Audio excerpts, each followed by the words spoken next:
Good morning. ഞാൻ ആഷിഖ് കമാൽ. എന്തുണ്ട് വിശേഷം? എല്ലാവർക്കും സുഖല്ലേ? നമ്മുടെ ലൈഫിലെ ഉത്തരവാദിത്തത്തിൽ നിന്ന് ഒരു സ്പെഷ്യൽ ഉത്തരവാദിത്തത്തിലേക്ക് കയറലാണ് നമ്മുടെ വിവാഹം എന്ന് പറയുന്നത്. വിവാഹം എന്ന് പറഞ്ഞു കഴിഞ്ഞാൽ അത് ഒരുപാട് ഉത്തരവാദിത്തങ്ങൾ നമ്മളൊരു നമ്മുടെ ജീവിതത്തിലേക്ക് ഒരു പുതിയ പങ്കാളിയെ കൊണ്ടുവരുന്നു. അപ്പം അതിൻ്റെതായ കുറേ റെസ്പോൺസിബിലിറ്റി നമുക്കുണ്ട്. അതുപോലെ തന്നെ ആ പങ്കാളിക്കും നമ്മളോട് കുറേ റെസ്പോൺസിബിലിറ്റി ഉണ്ട്. നമ്മളെ രണ്ട് കുടുംബങ്ങളോട് തമ്മിൽ പരസ്പരം നമുക്ക് ഒരുപാട് റെസ്പോൺസിബിലിറ്റി ഉണ്ട്. അപ്പോൾ വലിയൊരു റെസ്പോൺസിബിലിറ്റി എന്ന് പറയുന്ന സംഭവം തന്നെയാണ് നമ്മളൊരു വിവാഹം എന്ന് പറയുന്നത്. ഈ വിവാഹത്തെ ഏറ്റവും മനോഹരമായി ജീവിക്കുന്നവരുണ്ട്, ഏറ്റവും മനോഹരമല്ലാതെ ജീവിക്കുന്നവരുണ്ട്, രണ്ടും കൂടിക്കലർന്ന് ജീവിക്കുന്ന ആൾക്കാരുണ്ട്. പക്ഷേ ഈ കൂടിക്കലർന്ന് ജീവിക്കുന്നതിൽ ജീവിതം മുമ്പോട്ട് മനോഹരമായി പോകുന്നില്ല, അല്ലെങ്കിൽ കുറെ അഡ്ജസ്റ്റ്മെന്റിൽ മാത്രം പോയിക്കൊണ്ടിരിക്കുകയാണ് എങ്കിൽ നമുക്ക് എന്ത് തീരുമാനിക്കാം? ഈ ഒരു ജീവിതം വേണ്ട, അല്ലെങ്കിൽ നമുക്ക് പരസ്പരം മാറി നിന്ന് നല്ല രൂപത്തിൽ ജീവിച്ചു പോകാം എന്നുള്ള തീരുമാനത്തിലെത്തുന്നവരുണ്ട്. അത് അവർ ഒരുപാട് കാലം ജീവിച്ച് എടുക്കുന്ന ഒരു ഫൈനൽ തീരുമാനമായിരിക്കും, അല്ലെങ്കിൽ ഒരുപാട് മാസങ്ങൾ ജീവിച്ച്, അല്ലെങ്കിൽ ഒരുപാട് കൊല്ലങ്ങൾ ജീവിച്ച്, അല്ലെങ്കിൽ ഒരുപാട് ദിവസങ്ങൾ ജീവിച്ച് എടുക്കുന്ന ഒരു തീരുമാനമായിരിക്കും. അതിലത്തെ അവരുടെ എക്സ്പീരിയൻസ് ആയിരിക്കും. നമ്മൾ മുമ്പോട്ട് ഒരുമിച്ച് പോകില്ല, രണ്ടോടത്ത് പോയി കഴിഞ്ഞാൽ അവർക്ക് അവരുടെ ലൈഫും ഇവൾക്ക് ഇവരുടേതായ ലൈഫും ഉണ്ട് എന്നുള്ള രൂപത്തിലേക്ക് നമുക്ക് എത്തിപ്പെടാൻ പറ്റും. ഇപ്പോൾ ഡൈവേഴ്സ് എന്ന് പറയുന്ന സംഭവം ക്രിസ്ത്യൻ ഇതിലാവട്ടെ ഭയങ്കര പാപമായിട്ട് കാണുന്നുണ്ട്. മുസ്ലിംസിൻ്റെ ഇതിലാവട്ടെ അള്ളാഹുവിൻ്റെ ഖജനാവ് പോലും വിറച്ചു പോകും എന്ന് പറയാറുണ്ട് ഡൈവേഴ്സ് എന്ന് പറയുന്ന ഒരു സംഭവത്തെ. അതുപോലെ തന്നെ ഹിന്ദുസിൻ്റെ ഇതിലും എല്ലാ മതങ്ങളിലും ഡൈവേഴ്സിനെ വളരെ വേർക്കുന്നുണ്ട്. ഒരു രാജ്യം വലിയൊരു ഫിലിപ്പീൻസ് എന്ന് പറയുന്ന ഒരു രാജ്യത്ത് ഡൈവേഴ്സ് എന്ന് പറയുന്ന ഒരു സംഭവമേ ഇല്ല.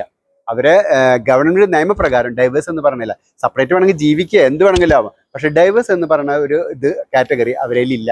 അത് അത്രയും വലിയ പാപമായിട്ട് തന്നെയാണ് അവർ അതിനെ കാണുന്നത്. പക്ഷേ ഇതിനേക്കാൾ പുറമെയായിട്ട് നമ്മൾക്ക് മുമ്പോട്ട് പോകാൻ കഴിയുന്നില്ലെങ്കിൽ തീർച്ചയായിട്ടും വേറിട്ട ഒരു ജീവിതം തന്നെ തിരഞ്ഞെടുക്കുക നല്ലത്. എൻ്റെ അറിവിൽ 2 ഫാമിലി ഉണ്ട്. ഞാൻ അവരെ കുറിച്ച് പറയാം. ഒരു ഭാര്യയും ഭർത്താവും 2 മക്കളുമായിട്ട് ജീവിക്കുന്നവർ. ഇവർ ഒരുപാട് കാലം ജീവിച്ചു, മക്കൾ വലുതായി, മക്കളുടെ കല്യാണം കഴിഞ്ഞു.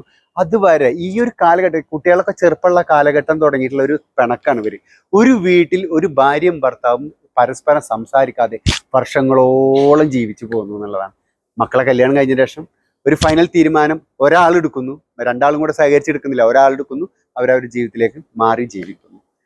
അതായത് ഇത്രയും കാലം അവർ അനുഭവിച്ചതിൻ്റെ അവസാനം ഒരു ഹാപ്പി ആയിട്ട് ഒരു സമാധാനത്തോടെ ജീവിക്കാനുള്ള തീരുമാനമെടുത്തു. ഇതുപോലെ തന്നെ ഇന്നും ഒരു വീട്ടിൽ 2 അടുക്കളയായിട്ട് ഒരു ഭാര്യയും ഭർത്താവും മിണ്ടാതെ വർഷങ്ങളോളായിട്ട് നടക്കുന്നു.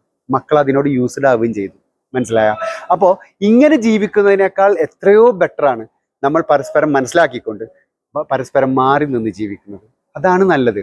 ഈ മാറി നിന്ന് ജീവിക്കുന്ന ഇപ്പോൾ ഒരു ഡൈവേഴ്സ് അല്ലെങ്കിൽ ഒരു വിവാഹബന്ധം വേർപ്പെടുത്തിയ ഒരു സ്ത്രീ വീട്ടിൽ വന്ന് നിൽക്കുമ്പോൾ പല ആൾക്കാരും ഇവളെ വിവാഹം മോചനം നേടിയവളാണ്, ഇവൾ അങ്ങനെയാണ് ഇങ്ങനെയാണെന്ന് പറഞ്ഞ പല കാറ്റഗറിയിലേക്ക് തിരിക്കുന്ന ആൾക്കാരുണ്ട്. അത് നമുക്ക് മൈൻഡ് ആക്കേണ്ട കാര്യമില്ല. അവരെടുത്ത തീരുമാനം ഈ പറഞ്ഞ പോലെ തന്നെ വർഷങ്ങളോളം ജീവിച്ച് അവരൊരു ഫൈനലൈസ് ചെയ്ത് വരുന്നവരാണ്. നല്ല രൂപത്തിൽ വരുന്നവരെ കൈയടിച്ച് സ്വീകരിക്കുകയും മോശമായി വരുന്നവരെ കൈയടിച്ച് സ്വീകരിക്കാതെ ഇരിക്കുകയും ചെയ്തോടെ.